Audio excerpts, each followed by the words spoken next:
Salut Internet, très heureux de te retrouver dans cette nouvelle vidéo. Aujourd'hui, on va parler du viager. On connaît beaucoup le viager et surtout une option du viager, mais très peu la deuxième option qui est la meilleure option selon moi dans le viager en tant qu'investisseur immobilier. Je te l'explique à la fin de la vidéo. Avant ça, je t'invite à t'abonner à la chaîne et à cliquer sur la petite cloche de notification pour ne rien louper des prochaines vidéos.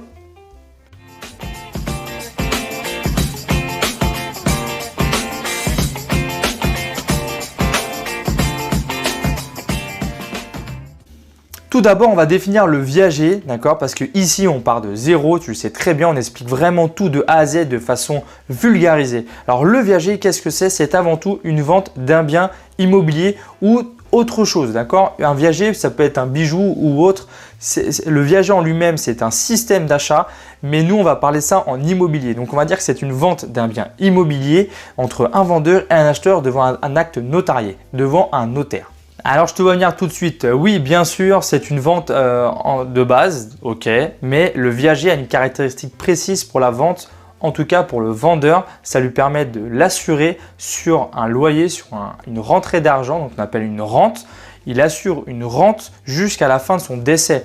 Pendant toute la durée de sa vie qu'il reste, il va avoir une rente d'argent, ce qui lui fait un complément de revenu. Voilà la principale caractéristique du viager. Qui dit vente d'un bien, qui dit deux termes que tu dois connaître absolument. Quand tu vends un bien à quelqu'un, il obtient la pleine propriété du bien. Ce qui signifie qu'il a l'usufruit et la nue propriété du bien. Je te vois venir tout de suite. Deux termes un peu compliqués, tu vois, c'est très facile, c'est très rapide à comprendre. En tant qu'acheteur, tu récupères la pleine propriété du bien, donc tu récupères la nue propriété. Qu'est-ce que c'est? C'est en gros, tu imagines les murs du bien que tu as acheté, tu es propriétaire de ça, d'accord? Tu as l'accès complet aux murs et tu dois les entretenir, que ce soit la toiture, le ravalement, etc. Donc, tu as ça dans la nue propriété, tu acquiers les murs. L'usufruit, c'est tu utilises l'intérieur des murs, donc c'est-à-dire la surface habitable, et donc tu peux soit vivre dedans, soit créer une rentabilité, créer des revenus locatifs et donc récupérer de l'argent. Donc l'usufruit, ça permet de ça. Ça permet de vivre dedans et de faire soit de vivre dedans, soit de récupérer de l'argent en mettant un locataire dedans. Ces deux options ont été très importantes, notamment celle de l'usufruit quand on parle de viager occupé. Le viager occupé, ça consiste en quoi? Ça consiste à avoir un vendeur et un acheteur. Le vendeur veut vendre son bien, mais veut rester vivre dans le bien qu'il vend. D'accord? Ça veut dire quoi? Ça veut dire que dans l'usufruit, il va prendre juste une partie de l'usufruit, il va garder le droit d'usage et d'habitation de l'usufruit, d'accord? Donc, il ne pourra pas créer de loyer, il ne pourra pas mettre de locataire dedans, mais juste le fait de pouvoir vivre dedans, il va garder ça et il va te vendre tout le reste, la nue propriété et le reste de l'usufruit. Voilà ce que c'est le viager occupé. Donc, précisément, c'est souvent pour les retraités ou les personnes qui n'ont pas un bon salaire et qui n'arrivent pas à boucler leur fin de mois, on va dire, d'accord, mais au lieu de vendre leurs biens et qui veulent rester dedans, le viager occupé est la meilleure option en tant que vendeur dessus. Toi, en tant qu'acheteur, pourquoi c'est une bonne option aussi? Parce que le prix est bas par rapport au marché actuel. Comment on fixe le prix pour un viager occupé? On prend le bien que tu veux acheter, toi en tant qu'acheteur, tu vas acheter un bien par exemple à 110 000 €, prix libre, c'est-à-dire 100 personnes dedans où tu aurais la pleine propriété du bien, donc la nue propriété et l'usufruit. Donc si tu pourrais avoir le tout complètement, donc la pleine propriété, le bien coûterait 110 000 €, d'accord? Sauf que là, en viager occupé, tu vas donner au vendeur le droit d'usage et d'habitation. Donc, ça veut dire que tu vas, sur les 110 000 €, calculer combien coûterait le droit d'usage et d'habitation au vendeur, d'accord? Donc, si la personne, elle a 60 ans et que l'espérance de vie en France est de 85 par exemple, tu vas te dire que pendant 25 ans, tu lui vends le droit d'usage et d'habitation pendant 25 ans.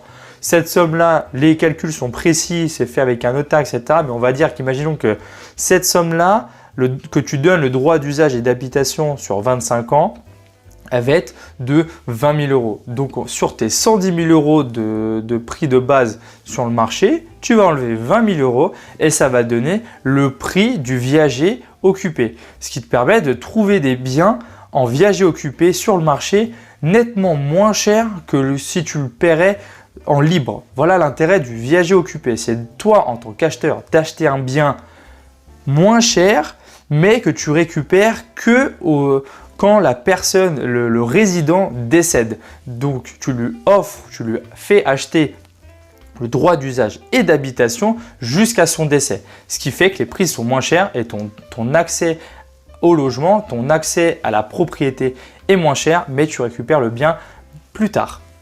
On va parler de la deuxième option de viager.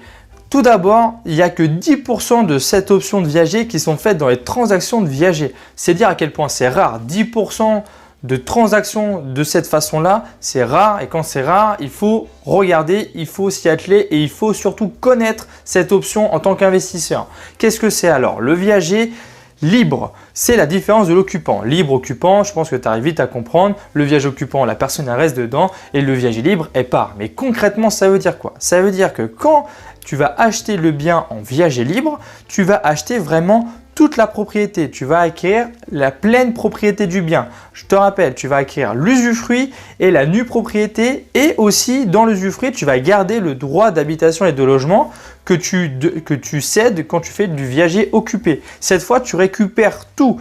L'avantage, c'est que là, tu ne vas plus passer par une banque pour acheter le bien parce que tu l'achèterais en pleine propriété. Ça, c'est le standard de l'achat dans l'immobilier. Quand tu vas acheter un bien, tu fais un prêt à une banque, elle te prête de l'argent et tu achètes le bien directement. Là, la personne veut le faire en viager libre. Ça veut dire que tu dois de l'argent. Certes, tu vas continuer à faire des mensualités tous les mois, certes, mais plus pour rembourser un prêt à une banque, mais directement rembourser la totalité du bien, d'accord, mais directement au vendeur. Tu ne passes plus par les banques.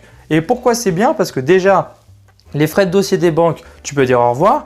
L'assurance que la banque te propose, tu peux lui dire au revoir. Enfin bref, tu n'es plus dans les conditions de la banque. Donc, les frais engagés pour avoir un prêt à la banque sont enlevés et tu vas travailler avec le vendeur, donc avec une personne. Ce qui fait que tu vas avoir moins de frais, certainement moins de frais si tu négocies bien les choses et tu vas accéder à la propriété avec une rentabilité plus forte. Voilà ce que je peux te dire sur la viager libre et surtout si tu connais bien le viager libre, tu peux le proposer, soit force de proposition au vendeur pour faire ce type de viager si c'est possible. Par exemple, si c'est une résidence secondaire, propose à cette personne de faire un viager libre. Si c'est une résidence secondaire, elle n'a pas forcément besoin du cash tout de suite qu'apporterait une vente standard parce que tu lui donnerais 115 000, 120 000, 160 000 euros cash pour acheter son bien. Là, elle a des mensualités petites. Donc, c'est de l'argent, il faut se mettre à la place du vendeur.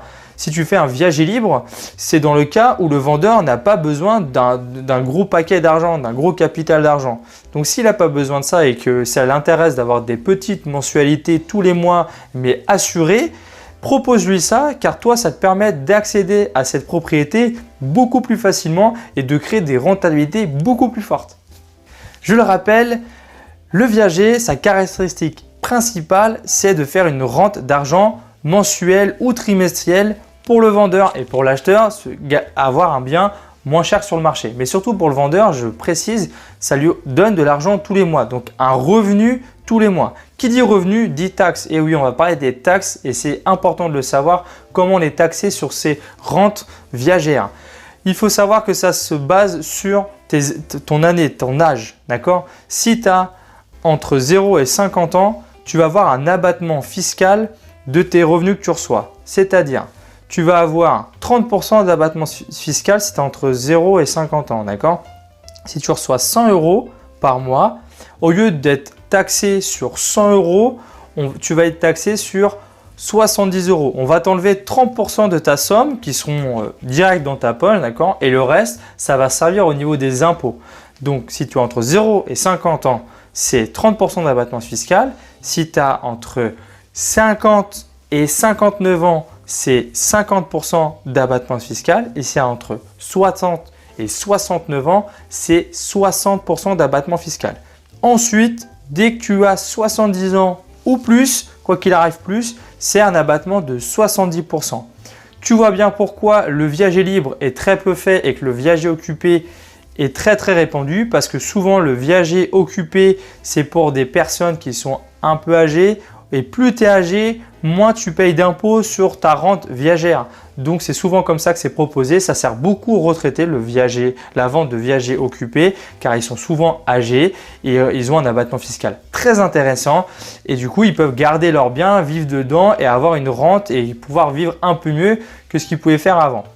Donc voilà les fiscalités, ce que tu dois savoir toi en tant que vendeur et toi aussi en tant qu'investisseur. C'est très important que tu le saches parce que si tu dois le proposer, le viager à un vendeur qui n'avait pas cette option-là, il va falloir que tu lui expliques précisément cette case fiscalité.